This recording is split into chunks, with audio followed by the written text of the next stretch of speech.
The Signal Oil Program, The Whistler.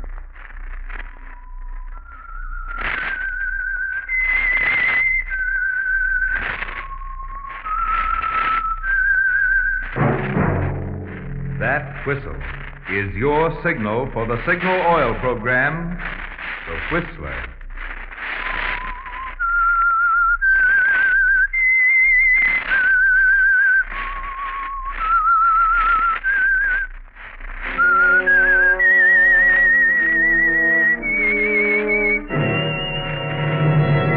I am the Whistler, and I know many things, for I walk by night. I know many strange tales hidden in the hearts of men and women who have stepped into the shadows. Yes, I know the nameless terrors of which they dare not speak. Yes, friends, it's time for the Signal Oil Program, The Whistler. Rated by independent research, the most popular West Coast program. In gasoline, you know, it takes extra quality to go farther. And Signal is the famous Go Farther gasoline. So look for the Signal circle sign in yellow and black that identifies Signal service stations from Canada to Mexico. And now the Whistler's strange story, A Present for Ricky.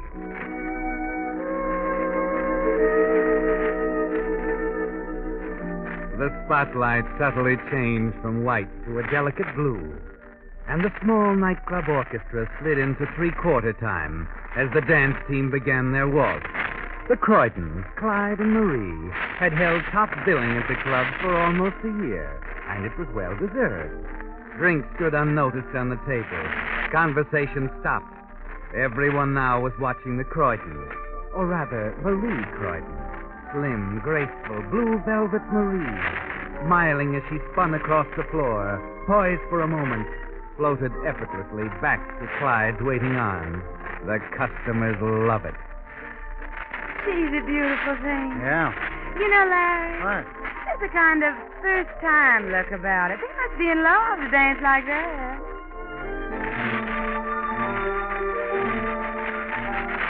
Yes, there was a first-time look about it. Even in the way they murmured to each other as they swayed gently together in three-quarter time. You're on your toes tonight, Angel. So are you. Why don't you try your own for a change? Oh, now take it easy. If I have to prop you up on another turn, I'll scream. Yes, the customers love it. Clyde and Marie, husband and wife. Quiet maturity and breathless youth. And at the same time, on the other side of the room, a theatrical agent named Stanley Craig appraised the Croytons a little more critically. You like her, eh, Stan? The girl's good. She just needs a younger partner. The old boy slows her up. See what I mean? Look at that spin. The guy's just too old for her. He's killing the act. You wouldn't be fixing to cut him off at the ankle, would you? What do you mean? You just might be promoting that rumber expert you just picked up as their new partner. Name's Ricky, isn't it? What if I am? He's the boy who can do it. He's young, Mike. He's got looks and youth. See what I mean?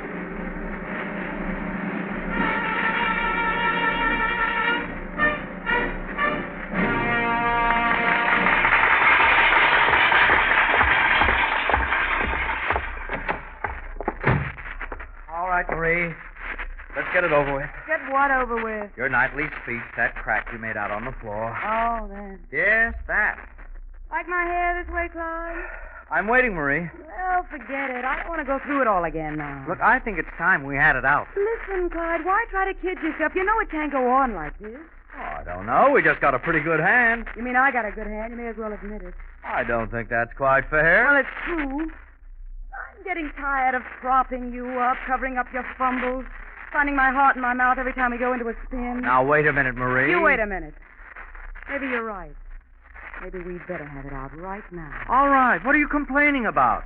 When I picked you up, you were nothing. Jitterbug champion of West Washington Heights. Why, in 5 years... Give me that loyalty pitch. I've heard it before. If you really want to talk about loyalty, let's talk about your first wife. You forgot about her in a hurry, didn't you? Sure, she was too old, slowing up the act. Didn't matter to you then, did it? No. sorry, baby. I got to get rid of you. I know it's tough, but it's show business. Off you go to Reno. What makes you think I'm getting old? You're 40, and that's too old for me. And incidentally, that's not just my opinion. They're talking about it in the trade. Yes, who's talking about it? People who ought to know. Telling each other I'd be on top if I had a partner whose bones didn't creak. Uh-huh. Got someone in mind? I might have. Well, forget it. If you're thinking of teaming up with a new partner, you can save yourself a lot of trouble by getting it out of your head right now. You never were very good at a bluff. I'm not bluffing. As long as you dance professionally, my dear, you'll dance with me. Will I? I have no intention of letting you go, either as a partner or as a wife. Well, you're smart. Without me, you wouldn't rate bottom billing at a third-rate burlesque in Jersey City. No, that has nothing to do with it. All right, give me a better reason. Over there on the table. The rose? The roses. And the cards. The same roses, the same cards, night after night. Ricky. Who is Ricky, Marie? One of the customers. He likes my dancing. And is that all? So far. I think you're in love with him. That's what's behind all this stuff about my dancing, isn't it? You love this guy. My dancing's just as good an excuse as any. Now, who is he? Ricky. The name is Ricky. What's his last name? None of your business at the moment. I think it is. He's a dancer, isn't he? Yeah, he's a dancer, and you might just as well end the third degree right there. You're planning to team up with him, aren't you? What if I am? Who is he? What's his name? I won't tell. Why? Because I don't want to involve him in your stupid jealousy, that's all. You won't get away with it, Marie. I won't let you. My career doesn't mean anything to you, does it? Only when it affects mine. That's why you married me, isn't it? For the effect I'd have on your career. You married me for the same reason. Well, maybe I did. But the reason's gone now. I don't need you anymore, Clyde. I need Ricky. Now you know. Let's handle the whole thing reasonably, shall we? You wind up here in another week, I'll finish up with you, and then you can... Then I can find myself another partner. No, that'll take too long. I can't start all over again now. No, I guess I'll have to start at the other end with Ricky. I'll look him up tomorrow. You don't even know who he is. I have a pretty good idea who his agent is. That ought to get me somewhere. Stanley Craig, isn't it, Marie? How'd you know? Stanley Craig, theatrical agent.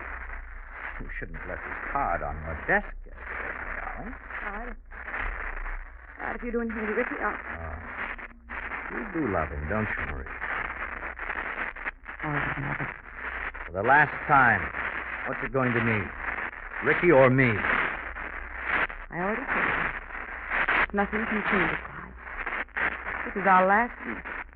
All right, Marie. That's all I wanted to know.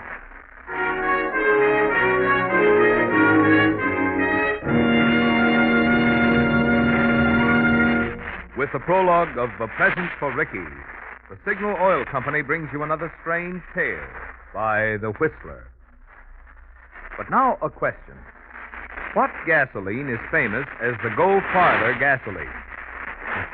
Well, if you've lived out west any length of time at all, you know that Signal is the famous Go Farther gasoline. Now, naturally, we're mighty proud of that reputation, but even more so, we're mighty proud of the performance features in today's Signal gasoline that make Signal's good mileage possible. After all, it stands to reason that to get more mileage, a gasoline must help your motor run more efficiently. Which explains why, when we put amazingly increased power into today's Signal gasoline, you get not only quicker starting, faster pickup, and quieter, higher anti-knock, but also a bonus of extra mileage. That's why Signal says look to your speedometer for the best proof of gasoline quality. It takes extra quality to go farther. Good reason why so many drivers are switching to Signal, the famous Go Farther gasoline. Now, back to the Whistler.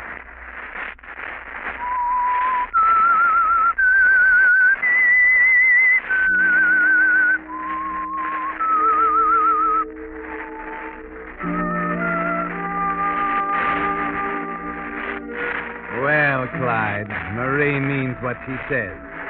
You know her that well. And you wonder if what she said was true, that without her you're nothing. You think about it all the next day, particularly late in the afternoon as you sit in a bar on 58th Street, talking to Joey Lowther, a nightclub columnist. You try and concentrate on what he's saying, but it's no use. And then finally you decide to feel him out on it. Joey's your friend. He ought to tell you the truth. So this yokel walks into the El Morocco, right up to the bartender. Joey. Uh-huh. Joey. Listen, I don't mean to interrupt, but... Well, you got your mind on something else. You don't have to tell me. Serious, right? Well, it's about Marie. She's such a kid. But she can dance. That's what I'm wondering, Joey. You think she's right for me? What are you talking about? Right for you? She's terrific. I wonder. But I taught her all she ever knew. Yeah? Now the kid's getting a little bit cocky. Of course, it's strictly between you and me. Well, sure, Clyde, but I've been thinking it might do me good to work with a new partner. What do you think, huh?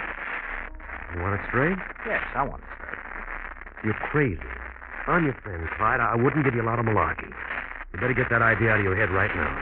Why? The two of you together are a great team, Clyde. But why? But you'd never make it alone, Clyde, not in the top joints.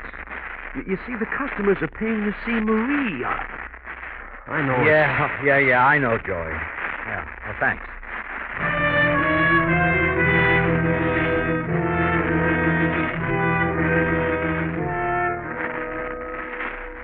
No more top billing, Clyde. No more expensive nightclubs. No more polite applause from the cafe society crowd. No more $1,500 a week. Nothing now but a seat on the sidelines, while Marie and this Ricky drift across ballroom floors, on and up to the top. You can't face it, can you, Clyde? It's more than you can take. That's why, early the next morning, you leave your apartment by the private elevator. And 20 minutes later, you walk up a flight of creaky stairs to Stanley Craig's office in the West 40th. Yes, sir. What can I do? You're, Stanley Craig? That's me. Pull up a chair. Oh, thanks. Well, I had quite a time finding your place. I thought I might be a little early. Say, didn't recognize you for a minute. Oh? You're Clyde Croyton. That's right. I saw your act last night. Caught it a couple of times this week. Really? Yeah, good act, too. Thank you. Have a cigar? Oh, no, thanks. I just stopped in for a few moments with Craig. Little business matter. Oh, what can I do for you? Answer a few questions. Sure, glad to. You manage a dancer named Ricky? Oh, I see what you're getting at. Yeah, I manage him. A new specialist in rumbas and tango. Very fine dancer. That's what Marie tells me. Listen, I'll be honest. I wasn't trying to pull off anything, understand? So help me.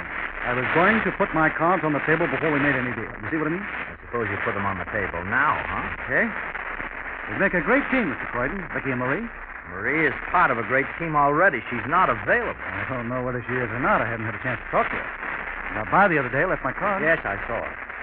She's not at liberty, Mr. Craig. She's my partner and my wife. I must admit that I don't like this sort of thing going on behind my back. I'm sure she resents it, too. Not what Ricky told me. Now, look, Mr. Croyton, you've been in the game long enough to know what youth means in a dance scene. You're still a good performer, but I think Ricky's better. After all, I'm not managing you. I'm only trying to get a break from my client. Can't blame me for that now, can you? So you're going to put it up to Marie? Why not? She's over 21. She ought to be able to make her own decisions. I think you're being very fair to me. Well, you know show business, Mr. Croyton. If she goes for it, I guess Ricky will be her new partner. There's just nothing you can do. I'd like to talk to this Ricky, if you don't mind. Sure, just say when. Today. Where is he now? Oh, out in the park somewhere. He walks for 2 hours every morning. Good for the legs, you know. Alone? Be hard to find another guy who'd knock off 8 miles from the park before lunch, don't you think? Yeah, he's alone. You come here after his walk? Sometimes yes, sometimes no. Say, I just happened to think. I got to meet a client in 10 minutes. I got to run. Now, you don't mind. No, go right ahead. You don't mind if I wait here, do you? Oh, no. Stick around. Wait here. Ricky might drop by after his walk. Might be a couple of hours, though. All right, I have all morning. Okay. The new varieties on the desk. You'll be alone here. No one to bother you. Oh, thanks. Take it easy, huh? Oh, sure. And, Mr. Croyton. Yes? No hard feelings. Right. No hard feelings.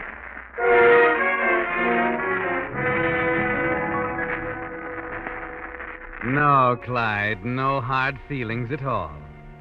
Just the amazing realization that not 1 minute ago, as you talked to Stanley Craig, you calmly, unemotionally, coldly decided to murder your wife, Marie.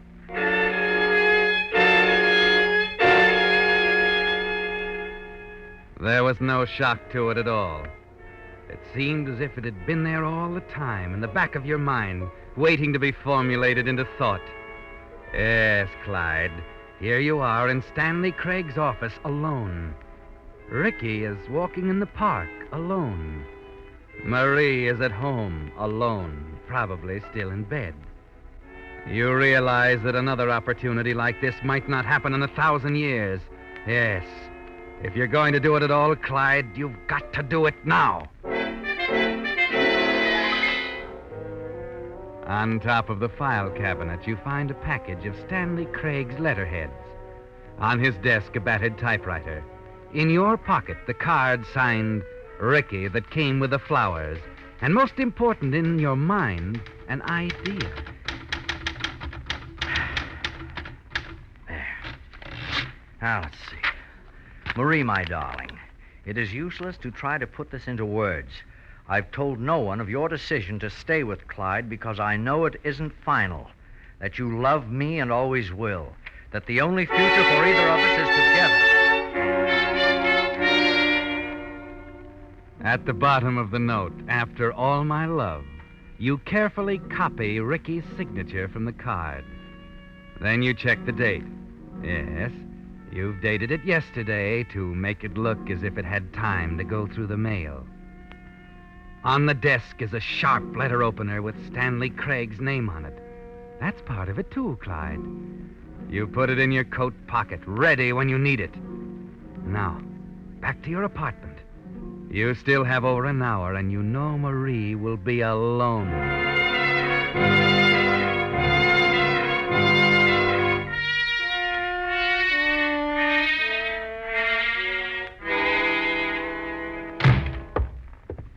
Hello, Marie. Oh, it's you. Just finished dressing? I was about to go out. Where have you been? You know where I went. Did you see him? Ricky? Who else? Oh, he wasn't there. Seems he was taking his morning walk in the park. Remember when we used to walk in the park together, Marie? You're breaking my heart. I'm sorry. I had quite a talk with Mr. Craig. He's quite a businessman. It's odd you've never met him. I'm going to see him today. I told him how I felt about you and Ricky. And of course, it didn't do you any good. In one way, it didn't. In another way, it was quite a profitable visit. What does that mean? You're about to find out, darling. I want to show you a letter. Here, read it. It's addressed to you. Who's it from? The signature's at the bottom. Ricky. Clyde, what is this? Go on, read it aloud. Marie, my darling, it's useless to try to put this into words.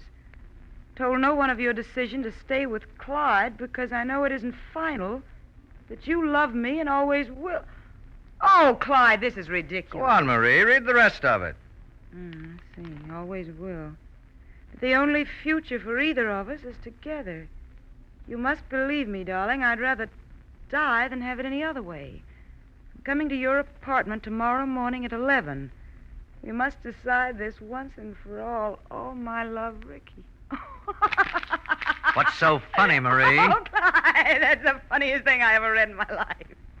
What do you think you're doing? It's a present for Ricky, darling. Well, I'm afraid I don't know. Clyde, what are you doing with that letter opener? Ricky's going to the chair, Marie, for your murder. It's not very funny, Clyde. If you're trying And to... there's something for you, too, a lesson in loyalty. Get away from me, Clyde. Listen, Clyde, please. Please, darling, no. No, Clyde, no!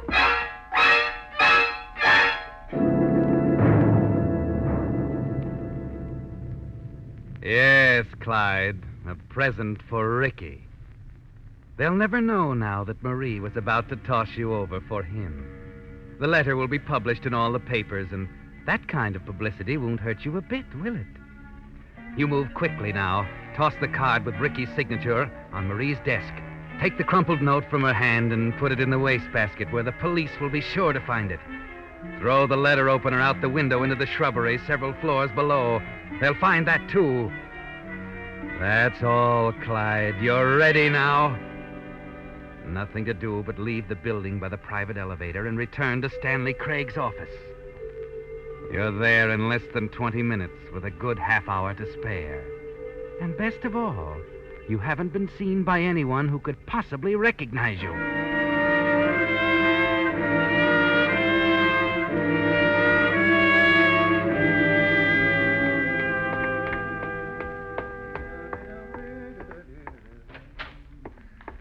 Well, still here, Mr. Croyton? Oh, yes. Yes, I'm still here. I'm beginning to wonder if Ricky will show up at all. Anybody call? Not unless they called while I was out stretching my legs. I walked around the block a couple of times. Oh, sorry you had to wait so long. Oh, that's all right. It gave me a chance to think things over. Is that good or bad? I think it's good. I decided it's wrong for me to try to stand in her way. If this looks like a break for her and Ricky, I think they deserve the chance. I was hoping you'd see it that way, Mr. Croyton. Thanks a lot. Well, I'd better be going. Tell Ricky about everything when he comes, will you? Sure. Going home? Yes. I think I'd better tell Marie.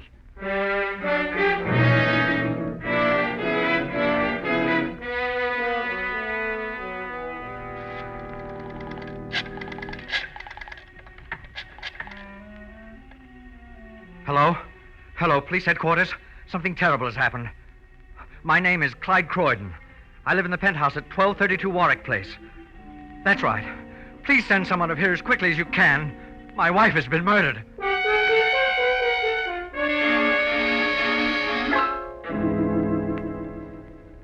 I think we can clean this up in a hurry, Mr. Croyton. I don't want to talk about it anymore, Sergeant. Oh, sure.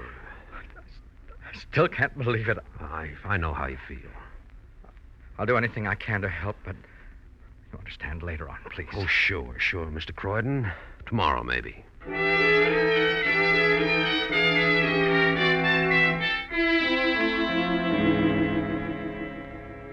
Feel better today, Mr. Croyton? I think so. Oh, that's good. That's quite a letter we found in the wastebasket. What'd you think of it?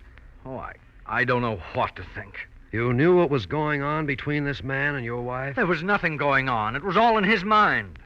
What do you mean? Look, I have never seen this Ricky. I don't even know who he is. All I know is that he started sending Marie flowers after every performance.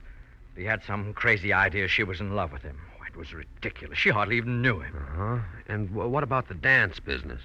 That was part of it, too. He thought she'd leave me and team up with him. Oh, don't ask me why. She laughed at him. Well, that's as good a motive as I've seen in 20 years.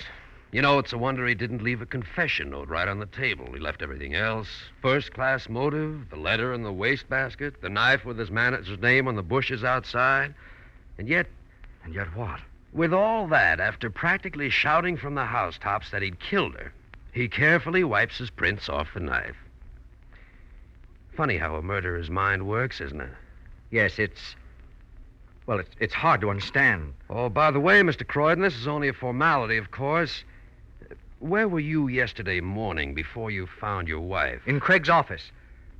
I was waiting for Ricky to show up. I see. Craig seemed to think she'd go for him as a new partner, and I finally decided to go down and settle it. Mm-hmm. Have any words with Craig? Oh, of course not. I just told him if it was all right with Marie, it was all right with me. But I knew, of course, how she felt about him. Where was Ricky at the time? His manager said he was walking in the park, exercising his legs. Alone? Yes, I guess so. Well, there it is again. I'll bet the guy hasn't even got himself an alibi. Have you, talked to him yet? Well, the boys are looking him up now, and if you ask me, Mr. Croyton, that guy's a dead pigeon.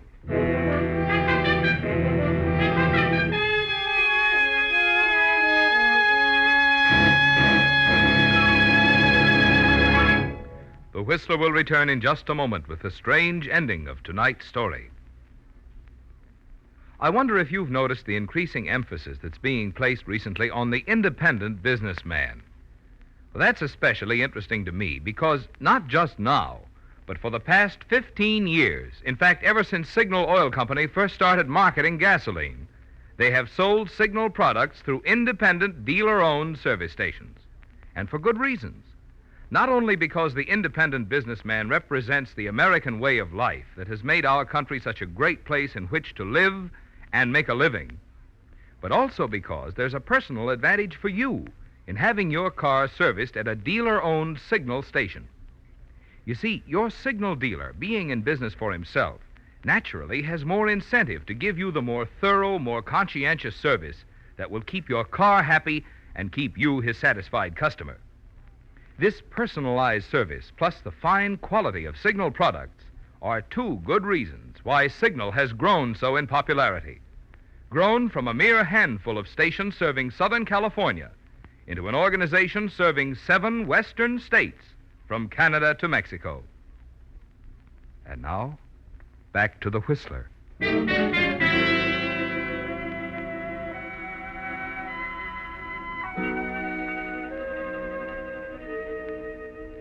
Well, Clyde, all it took was a little nerve.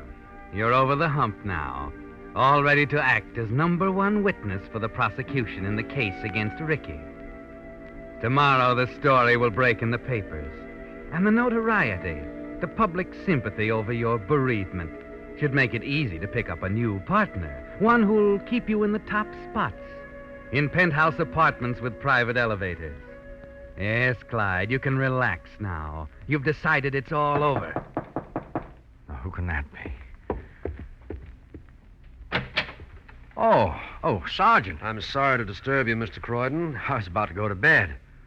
Anything wrong? We've got Ricky. Good. Just finished questioning him. Mind if I come in? No, not at all. Check the note against Craig's typewriter. That's where it came from, all right. Looks like you've got a case. I'll be perfectly frank with you, Mr. Croyton. Until we found that letter, you were our number one suspect. Yeah, you had plenty of motive, and you had plenty of time to leave Craig's office, kill your wife, and return. Now, wait a I'm minute. not finished. The note threw us a curve. For a while. What do you mean, for a while? Until we found Ricky. He claims he didn't write it. Good Lord, what did you expect him to say? We believe him.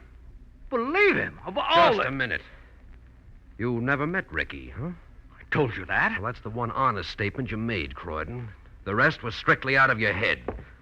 Here, I'll show you what I mean. Come on in, will you? Mr. Croyton, this is Ricardo Montez, also known as Ricky. He did it.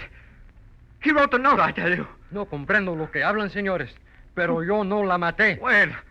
No, wait a minute. Wait a minute, please. Comprendes. No la maté. That's what I mean about the note, Croyton. The boy doesn't know a word of English. But it's a fake. Any foreigner can pretend he can't speak English. Maybe. But there was another thing about the note that tied it up, Croyton. What? It seems to me that if he could have written it, he'd have signed it in his own handwriting. But it was his handwriting. No, Croyton. You forged his name, but you copied the florist's handwriting.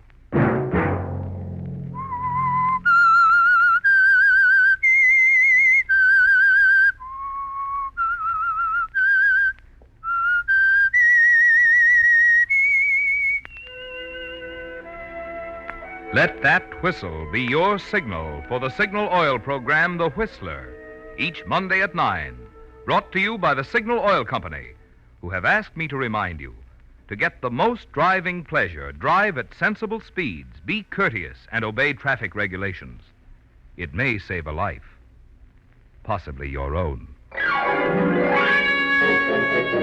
Featured in tonight's story were Joseph Kearns and Betty Lou Gerson. The Whistler was produced by George W. Allen with story by Gene Fromhers, music by Wilbur Hatch, and was transmitted to our troops overseas by the Armed Forces Radio Service. This is Marvin Miller speaking for the Signal Oil Company. This is CBS, the Columbia Broadcasting System.